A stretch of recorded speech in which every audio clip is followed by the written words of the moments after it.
Number 2, તમે ઉપર ઉઠો, તમારી જાતના પ્રેમ કરતાં હજી જરાક ઉપર જાઓ. કોની સાથે? તમારા સ્વજનો સાથેનો પ્રેમ વધારો, સ્વજન કેન્દ્રિત પ્રેમ. મને ઘણી વખત દુઃખ થાય છે કે તમારી સામે મારે એમ બોલવું પડે કે તમે તમારા મા બાપ સાથે પ્રેમ કરો, તમારા ભાઈ અને બહેન સાથે તમારી લાગણી હોવી જોઈએ. આ વાત અમારે તમને કરવાની હોય. સ્વજન કેન્દ્રિત પ્રેમ એનું કારણ છે, કારણ કે આખી દુનિયા સાથે કદાચ પ્રેમ ના કરી શકો, તમારા પરિવાર સાથે કરો. નથી કરતા, કારણ કે પરિવાર સાથેનો પ્રેમ પણ હવે ઘટતો ચાલ્યો છે.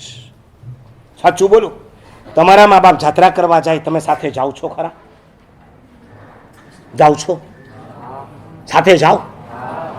મન તો ઘણા મા બાપ આવીને કહી જાય, મમ્મી પપ્પા તમે તમારા ગ્રુપમાં જાઓ, અમે અમારા ગ્રુપમાં જશું. વારે વાહ! જેને મેરેજ પહેલા પોતાના મા બાપની સાથે નથી રહેવું, એ આફ્ટર મેરેજ પોતાના મા બાપને ઘરમાં રાખશે કઈ રીતના? ઘટતું ચાલ્યું જ. વર્ષમાં એક વખત કદાચ તમારા મા બાપ સાથે જતા હશો, બાકીના દિવસોમાં કોની સાથે રખડો? તમારો સ્વજન કેન્દ્રિત પ્રેમ છે ખરો? મૂવી જોવા જવું છે તો તમે તમારા મા બાપ સાથે નથી જતા. હોટલમાં જવું છે, તમને તમારા મા બાપ કચકચિયા લાગે છે. હિલ સ્ટેશન પર જવું છે, તમે જાઓ, અમારે નથી આવવું, અમે અમારા ગ્રુપમાં જશું. હું પંકજ સોસાયટીમાં હતો, એક પરિવાર મારો પરિચિત, એના આખું ફેમિલી યંગસ્ટર બધા મુંબઈ ઉપડ્યા. એની 2 દીકરી હતી. ના પાડીમાં એ તમારે નથી જવાનું. મોઢું ચડી ગયું. મને આવીને કહી ગયા કે મારા સાહેબ આવે તો જરા સમજાવજો, અમે શા માટે ના પાડીએ છીએ. એ આ ઉંમરમાં એમને નથી સમજાતું. મેં કીધું બરાબર છે. મેં સમજાવ્યા, સમજી ગયા. મોઢું ચડેલું હતું, ઉતરી ગયું એમ તો ન કહેવાય, પાછું ઉતરી ગયું એનો અર્થ આવ્યો જુદો થઈ જાય, પણ નોર્મલ થઈ ગયું. ક્યાં ગયા હતા? અમદાવાદથી મુંબઈ નહોતા ગયા કે મુંબઈ પણ ગયા હતા ક્યાં? અત્યારે એક નવું તમારા ફરવાનું સ્થળ ચાલુ થયું છે, જેનું નામ છે લવાસા.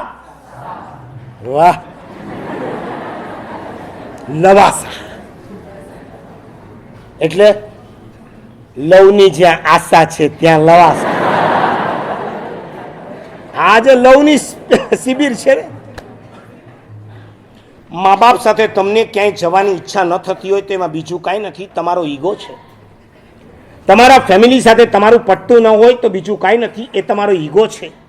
અને મેં ગયા રવિવારે તમને કીધું, ઈગો ઇઝ ધ ફર્નિચર. આ ફર્નિચરને હટાવો અને પછી જે મળશે એને સ્પેસ કહેવાય. અને સ્પેસ એટલે બીજું કાંઈ નહીં, લવ ઇઝ ધ સ્પેસ. આ હૃદયની અંદર સૌના પ્રત્યેનો જો પ્રેમ વધારવો હોય, સ્પેસ જોઈશે.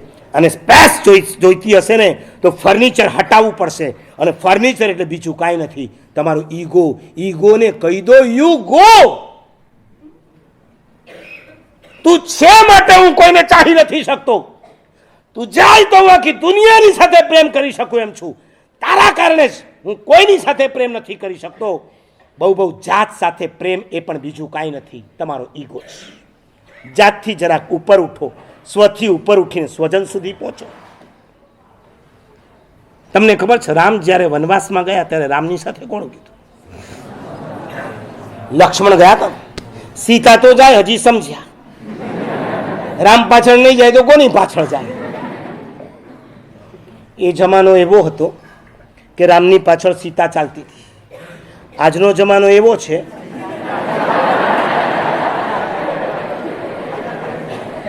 હું 20 વર્ષ પહેલા જામનગર ગયો હતો. જામનગરથી પાછા ફરતા રાજકોટ આવ્યો. રાજકોટની બહાર એક સૈનિક સોસાયટી હતી, ત્યાં અમે ઉતર્યા હતા. આ સોસાયટીની અંદર સાંજના સમયે ઉતર્યા હતા ત્યારે એક ભાઈ મળ્યો. મને કે મારા સાહેબ ગામડામાં અને શહેરમાં બહુ ફરક, ડાયરા છે. રાજકોટ કાઠિયાવાડા બધા બહુ મીઠું મીઠું બોલે અને એ એટલું સરસ બોલે. મને કે મારા સાહેબ તમને ખબર છે ગામડા અને શહેરમાં શું ફરક?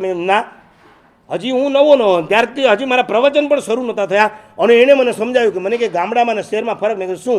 મને કે ફૂટપાથ હોય ને એને શહેર કહેવાય, જ્યાં ફૂટપાથ ન હોય એને ગામડું કહેવાય. મેં કીધું એનું કારણ? મને કે ગામડામાં છે ને ગમે તે અજાણ્યો માણસ આવે ને એને પણ આવકાર આપવામાં આવે, અને શહેરમાં જાણીતો આવે ને જાણીતો તો એ આમ એને પૂઠ ફેરવી લેવામાં આવે. હવે કાકો આવ્યો ને ભત્રીજો જોઈ ગયો કે ગામડેથી કાકા આવ્યા જ, ઘરે લઈ જવાય એમ નથી, તો એ કાકાએ રાત ક્યાં કાઢવાની? ફૂટપાથ પર સૂઈ જવાનું. એ લોકો માટે ફૂટપાથ બાંધવામાં આવી છે. ગામડામાં તમે એન્ટ્રી મારો, તમને છાશ આપવામાં આવે, અને શહેરમાં જાઓ તો તમારું ડ્રિંક ખરું, પણ એ ડ્રિંક બધું જુદું જુદું હોય છે. ગામડામાં ને શહેરમાં એવા એને 10 પોઈન્ટ આપ્યા, 10 પોઈન્ટ.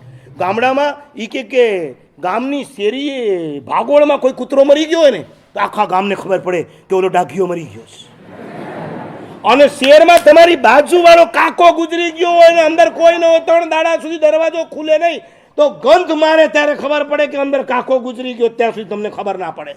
અને પછી મેં કીધું બહુ સરસ. પછી છેલ્લે એણે એક સરસ કીધું કે જ્યાં રામચંદ્રજી આગળ હોય, સીતા મૈયા પાછળ હોય, એને ગામડું કહેવાય. અને જ્યાં સીતા મૈયા આગળ હોય, હજી ઊભા રહ્યો, રામચંદ્રજી પાછળ હોય, એક ખભે લવ, બીજે ખભે કુશ, એ બંનેને લઈને ઢળાતો ચાલ્યો.